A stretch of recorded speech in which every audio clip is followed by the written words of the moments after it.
AJPI, association d'assurés engagés et responsables, présente Sud Radio, le grand matin week-end, la force de l'engagement. Muriel Réus. Bonjour Muriel. Eh bien bonjour Jean-Marie. S'engager contre l'impunité, c'est ce dont on va parler aujourd'hui avec votre invitée, la magistrate et ancienne ministre Isabelle Rome. C'est bien sûr une cause qui vous tient à cœur, Muriel.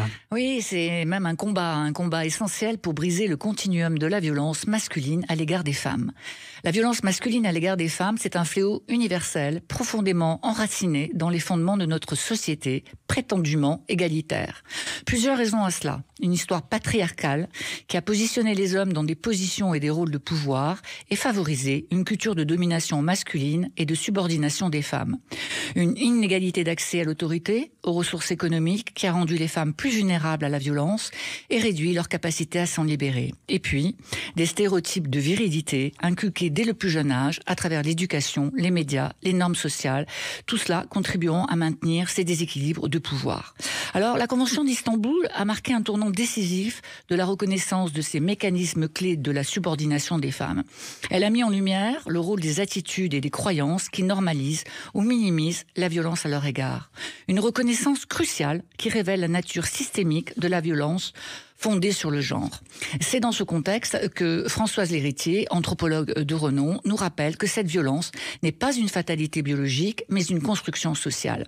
Et cette mise en perspective est cruciale. 87% de victimes sont des femmes. 89% des agresseurs sont des hommes. Ces statistiques soulignent l'urgence d'une prise de conscience collective pour un démantèlement efficace de ces violences. Un processus qui requiert l'engagement actif de tous et en particulier celui des hommes aux côtés des femmes. Cependant, l'obstacle majeur à cette transformation sociale reste l'impunité. L'impunité qui agit comme un catalyseur de la violence masculine. En l'absence de conséquences, elle favorise la récidive de comportements violents, elle perpétue le cycle de la violence et envoie un message troublant sur la tolérance de ces actes dans notre société.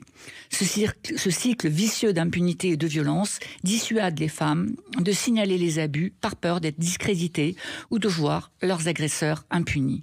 Briser ce continuum de violence nécessite une action résolue contre l'impunité. Cela exige une transformation des attitudes sociétales, la déconstruction des stéréotypes de genre et la promotion d'une réelle égalité entre les sexes.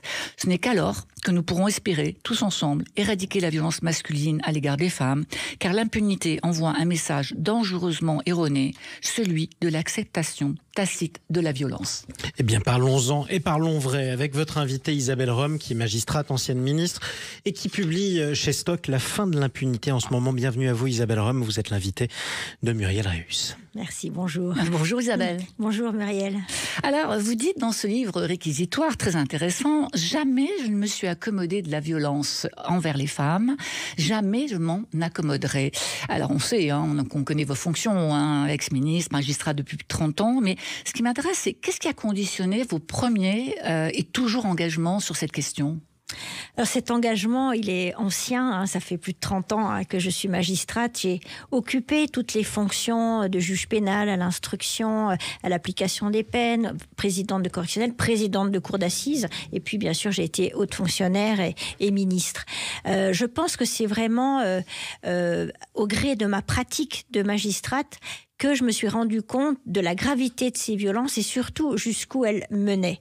Et vraiment, pour moi, ça a été une évidence lorsque j'étais présidente de cour d'assises et que j'ai jugé donc de nombreux féminicides, de nombreux viols. Et c'est vraiment à ce moment-là que j'ai décidé de m'engager plus encore contre ces violences. Souvent, je dis que ce combat que je mène, en fait, comme juge, comme haute fonctionnaire, comme ministre, eh bien, je le dédie à toutes ces femmes que j'ai rencontrées, que j'ai entendues, que j'ai croisées dans mes bureaux de juge d'instruction, à l'audience, ou que je n'ai pas vues parce que c'était trop tard, dont je n'ai vu souvent les visages que sur des photos. Et c'est à elles que je pense tous les jours, et c'est pour elles que je travaille et que j'écrise aussi. Et que vous avez écrit ce livre. Alors la semaine dernière, enfin en tout début de semaine d'ailleurs, François Bayrou a dit la justice est une broie, la justice est difficilement compréhensible pour tous les citoyens qui la pratiquent. Et vous dites aujourd'hui stop, l'impunité c'est terminé. Qu'est-ce que ça veut dire pour vous ce terme d'impunité ? Alors cela signifie que nous ne devons plus tolérer que des violences restent impunies. Donc cela signifie bien sûr des sanctions, l'existence de sanctions, et donc moins de classement sans suite, par exemple, mais aussi des sanctions adaptées. C'est par exemple l'objectif des pôles spécialisés que nous mettons en place dans les tribunaux pour traiter des violences intrafamiliales. Et à la Cour d'appel de Versailles, je suis justement vraiment sur ce sujet-là. Et puis, c'est aussi, bien sûr, prévenir la récidive. C'est-à-dire que quand on dit impunité, c'est de A à Z, c'est-à-dire du dépôt de plainte jusqu'à la sortie éventuelle de prison et même après, c'est-à-dire le suivi de l'auteur. Donc ça, c'est vraiment pour l'aspect, j'allais dire, judiciaire. Mais quand je parle de la fin de l'impunité, c'est aussi la fin d'un système d'impunité dans notre société que me semble-t-il, est encore trop complaisante à l'égard des violences faites aux femmes. C'est-à-dire qu'on ne prend pas suffisamment au sérieux ce sujet. Voilà, oui, c'est et puis ça se traduit vraiment par des chiffres. Aujourd'hui, dans les affaires de viol, d'agression sexuelle, 7 plaintes sur 10 sont classées sans suite. C'est une situation subie chaque jour par les victimes. Mais pourquoi est-ce qu'on n'arrive pas à résoudre mieux ce sujet ? C'est un vrai sujet et j'y consacre donc un certain nombre de pages. 7 plaintes sur 10 classées pour viol classées sans suite, bien sûr que ça interroge. On ne peut pas dire que 7 femmes sur 10 sont des menteuses. On ne peut pas dire non plus que cela vient seulement d'un mauvais travail de la police, de la gendarmerie ou de la justice. Bien sûr que les enquêtes sont perfectibles, qu'on doit peut-être approfondir davantage pour chercher davantage de preuves, parce qu'en fait, ce classement sans suite, il est souvent justifié par insuffisance de preuves. Voilà. Et donc, je pense qu'il faudrait chercher plus. Mais, alors, bien sûr, il faut continuer, mais je pense aussi qu'il faudrait peut-être revoir la définition du viol. Alors justement, sur la définition du viol, vous proposez une mesure un peu disruptive, qui est, je rappelle la définition du viol. Le viol, c'est tout acte de pénétration sexuelle de quelque nature que ce soit, ou tout acte bucco-génital commis avec violence, menace, surprise ou contrainte. En fait, cette définition du viol aujourd'hui, elle met au cœur l'agresseur, elle ne prend pas en compte la victime. Vous proposez une nouvelle définition qui introduit la notion de consentement. Oui, si je propose cela, c'est au vu de 30 ans d'expérience, c'est au vu aussi de 30 ans d'échanges, d'audition des victimes. Et combien de fois, justement, ai-je vu des procédures s'arrêter, par exemple avec des non-lieux, parce que on n'arrivait pas à prouver, enfin le procureur, je rappelle que c'est au procureur qu'appartient la charge de la preuve, le procureur ne parvenait pas à prouver une contrainte, une menace, une violence ou une surprise. Et pour autant, j'avais bien conscience d'avoir en face de moi des femmes qui n'étaient pas consentantes. Voilà. Et c'est pourquoi je pense qu'il faut que nous arrivions à émettre comme postulat que tout acte de pénétration sexuelle non librement consenti constitue un viol. Ça, c'est le postulat de départ, ça serait mon alinéa 1. Oui. C'est-à-dire, mais dans la proposition que je formule, resterait néanmoins en deuxième partie de cet article, en cas de contrainte, violence, menace ou surprise, c'est-à-dire que les éléments qui existent aujourd'hui, eh bien, l'absence de consentement est présumée. Voilà. Et donc, je pense qu'en fait, au lieu de réduire le champ, on ouvrirait justement le champ des possibles et surtout, cela nous permettrait de répondre à un certain nombre de situations dans lesquelles des femmes sont réellement victimes, mais aujourd'hui, justement, restent dans la souffrance, dans la frustration, parce que, justement, ces viols demeurent impunis. Oui, mais alors, et je pense que, voilà. Ouais, mais honnêtement, comment allons-nous faire ? L'Union européenne a annoncé lundi dernier, qu'elle renonçait à une définition communautaire du viol. C'est-à-dire que, en fait, la position de la France et d'autres pays a contraint l'Union européenne, dans la directive européenne sur les violences faites aux femmes, à ne pas inscrire cette notion de consentement. Comment est-ce que vous allez pouvoir faire entendre votre voix sur ce sujet dans ce contexte ? Je pense que le débat qui a eu lieu, qui est en train d'avoir lieu et qui est bientôt en train de se clôturer, avait lieu justement au niveau européen. Et je pense que ici, quand on parle de viol, on parle de l'atteinte à l'intégrité physique, à l'intégrité morale, à la dignité humaine. Et je pense que le viol, c'est un sujet qui concerne la société tout entière. Pas seulement les femmes, mais la société tout entière. C'est aussi qu'est-ce qu'on accepte, qu'est-ce qu'on n'accepte pas dans notre société, comment est-ce qu'on réprime ces faits qui sont criminels. Et donc je pense qu'il est important que ce débat ait lieu au sein de notre nation.